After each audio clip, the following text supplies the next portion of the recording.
Hello दोस्तों, स्वागत है आपका करंट अफेयर की एक और नई वीडियो में। 5 नवंबर 2022 के जितने भी करंट अफेयर्स के क्वेश्चन हैं उन सभी को आज हम कवर करने वाले हैं। सो मेक श्योर वीडियो को पूरा जरूर से देखिएगा और वीडियो को करते हैं स्टार्ट। दोस्तों, क्वेश्चन नंबर 1 कहता है कि हाल ही में पहला बायोस्फीयर रिजर्व के लिए इंटरनेशनल दिवस कब मनाया गया। ऑप्शन है आपके सामने। पहला 1 नवंबर, दूसरा है 2 नवंबर, तीसरा है 3 नवंबर और चौथा है 4 नवंबर। तो बेसिकली दोस्तों, जो बायोस्फीयर रिजर्व है वो पहली बात तो वर्ल्ड का पहला है और इसका जो आयोजन है वो 3 नवंबर 2022 से इसका आयोजन हुआ था और इसका जो आयोजन है वो यूनेस्को के द्वारा इसका आयोजन किया जाता है। आपको याद रखना है कि जो बायोस्फीयर है वो वर्ल्ड का पहला है और इसका जो आयोजन है वो 3 नवंबर को इसका आयोजन किया गया था और दूसरा कि इसका जो आयोजन है वो यूनेस्को के द्वारा किया जाता है और इसकी जो शुरुआत है वो 1971 में इसकी शुरुआत हुई थी और उसी के साथ 2021 में 1971 के बाद 2021 में इसकी 50वीं वर्षगांठ मनाई गई है। तो इसी के उपलक्ष्य में 3 नवंबर को बायोस्फीयर रिजर्व इंटरनेशनल दिवस मनाया जाता है। ये हुआ हमारा पहला क्वेश्चन। अब हम चलते हैं हमारे अगले क्वेश्चन पर। तो क्वेश्चन नंबर 2 कहता है कि 2 से 3 नवंबर 2022 को कहां पर इंडिया केम 2022 का सम्मेलन आयोजन किया गया है। ऑप्शन आपके सामने। पहला गुजरात में, दूसरा है नई दिल्ली, तीसरा है राजस्थान और चौथा है उड़ीसा। बेसिकली दोस्तों, जो इंडिया केम 2022 है इसमें जो केम का अर्थ है वो है केमिस्ट्री से। तो आपको याद रखना है कि इसमें जो केम का अर्थ है वो केमिस्ट्री से रिलेट करता है और 2 से 3 नवंबर 2022 को इसका सम्मेलन का आयोजन किया गया और नई दिल्ली के प्रगति मैदान में इंडिया केम 2022 के सम्मेलन का आयोजन किया गया था और इसका जो शुभारंभ है, इस इंडिया केम 2022 का जो शुभारंभ है वो भारत के स्वास्थ्य मंत्री मनसुख मंडाविया जी के द्वारा किया गया है। तो आपको ये भी याद रखना है कि इस सम्मेलन का जो आयोजन है और इसका जो शुभारंभ है वो मनसुख मंडाविया जी, जो कि भारत के स्वास्थ्य मंत्री हैं, उनके द्वारा ये आयोजन किया गया है और इसका मेन उद्देश्य है कि भारत को आत्मनिर्भर बनाना, वो भी केमिस्ट्री के क्षेत्र में, यानी कि केमिस्ट्री के क्षेत्र में भारत को आत्मनिर्भर बनाना इसका उद्देश्य है और इसका जो आयोजन है वो नई दिल्ली प्रगति मैदान में हुआ है। उसके साथ अब हम चलते हैं हमारे अगले क्वेश्चन पर। दोस्तों, क्वेश्चन नंबर 3 कहता है कि हाल ही में किसने विश्व पहेली पजल चैंपियनशिप में 11 साल बाद भारत के लिए पहला रजत यानी कि सिल्वर पदक जीता है। ऑप्शन आपके सामने। पहला प्रसन्ना शेषाद्री, दूसरा है मिताली राज, तीसरा है नीरज चोपड़ा और चौथा है बजरंग पूनिया। तो बेसिकली दोस्तों, जो पजल चैंपियनशिप है वो 11 साल बाद भारत ने जीता है, जिसमें प्रसन्ना शेषाद्री की तरफ से ये पदक जीता गया है जो कि सिल्वर पदक जीता गया है और जो गोल्ड है वो जापान के केन एंडो ने जीता है। तो आपको ये भी याद रखना है कि जो सिल्वर पदक है वो तो प्रसन्ना शेषाद्री जो कि भारत की हैं उन्होंने जीता है और जो सिल्वर और जो गोल्ड है वो जापान के केन एंडो ने जीता है। उसी के साथ यहाँ पर कुछ और क्वेश्चन है, जैसे कि पहला मिताली राज जो कि क्रिकेट से रिलेट करती हैं, आपको ये भी याद रखना है। मिताली राज जो कि क्रिकेट से रिलेट करती हैं। दूसरा नीरज चोपड़ा जो कि भाला फेंक से रिलेट करते हैं और हर साल 7 अगस्त को भाला फेंक दिवस मनाया जाता है। नीरज चोपड़ा जी के गोल्ड मेडल जीतने के बाद से ही 7 अगस्त को भाला फेंक दिवस की घोषणा की गई थी और उसी के साथ जो बजरंग पूनिया हैं वो कुश्ती से रिलेट करते हैं। तो आपको ये तीनों क्वेश्चन याद रखने हैं। पहला मिताली राज जो कि क्रिकेट से रिलेट करती हैं, दूसरा नीरज चोपड़ा जो कि भाला फेंक से रिलेट करते हैं और 7 अगस्त को भाला फेंक दिवस मनाया जाता है और तीसरा बजरंग पूनिया जो कि कुश्ती से रिलेट करते हैं और जो पजल चैंपियनशिप है वो प्रसन्ना शेषाद्री ने जीत लिया है। अब चलते हैं हमारे अगले क्वेश्चन पर। दोस्तों, क्वेश्चन नंबर 4 कहता है कि हाल ही में अडानी न्यू इंडस्ट्रीज लिमिटेड द्वारा किस राज्य में देश की सबसे बड़ी पवन टरबाइन स्थापित की गई है। ऑप्शन आपके सामने। पहला मणिपुर, दूसरा है केरल, तीसरा है तेलंगाना और चौथा है गुजरात। तो बेसिकली दोस्तों, जो अडानी न्यू इंडस्ट्री है इसी की एक सहायक कंपनी है जिसका नाम है मुद्रा लिमिटेड। इसी की एक सहायक कंपनी है मुद्रा लिमिटेड जिसके द्वारा देश की सबसे बड़ी पवन टरबाइन स्थापित की गई है जो कि की गई है गुजरात में। गुजरात में इसकी स्थापना की गई है और ये दुनिया की सबसे बड़ी टरबाइन है और इसकी जो ऊंचाई है वो 200 मीटर तक है और इस टरबाइन से 40,000 घरों को सौर ऊर्जा दी जा सकती है। आपको ये चीज भी याद रखनी है कि इस टरबाइन से, पवन टरबाइन से 40,000 घरों को एक साथ सौर ऊर्जा दी जा सकती है।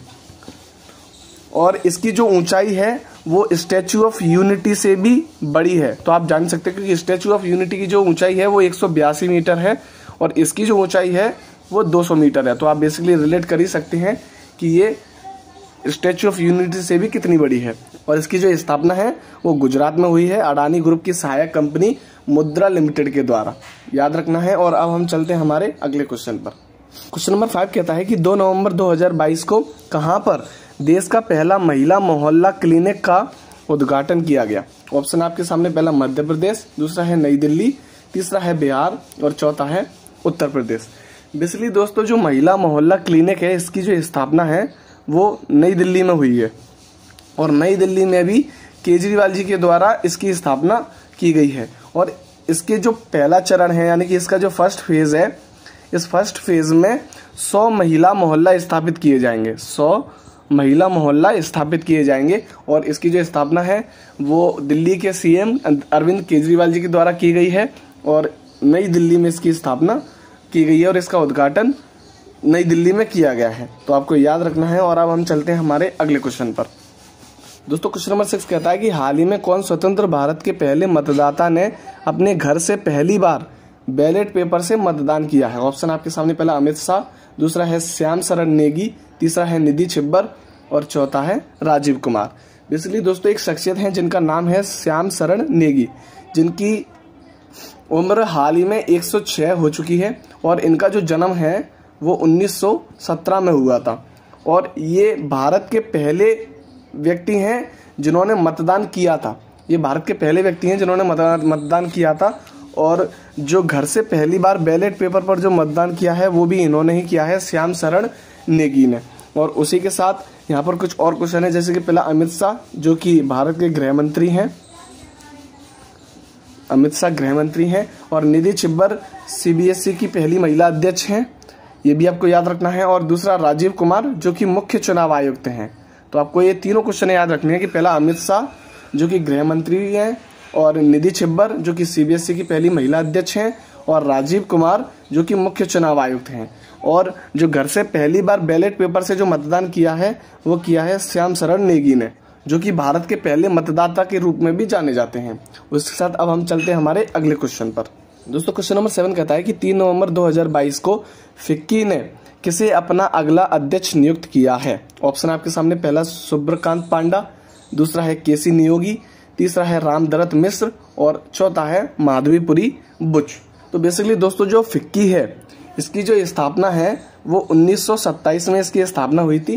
फिक्की की स्थापना 1927 में हुई थी और ये भारत का सबसे पुराना व्यापार संबंधी संगठन है। तो आपको ये भी याद रखना है कि जो फिक्की है वो भारत का सबसे पुराना व्यापारी संगठन है और इसकी जो स्थापना है वो 1927 में हुई थी। और इसके हाल ही में जो नए अध्यक्ष बनाए गए हैं वो हैं सूर्यकांत पांडा। तो आपको याद रखना है कि फिक्की जो स्थापना है वो 1927 में हुई थी, भारत का सबसे पुराना व्यापार संगठन है और नए अध्यक्ष जो है वो सूर्यकांत पांडा को नियुक्त किया गया है। और उसी के साथ यहाँ पर कुछ और क्वेश्चन है, जैसे कि पहला है रामदरत मिश्र जिनको सरस्वती सम्मान दिया गया था, वो भी मैं तो यहाँ हूँ के लिए।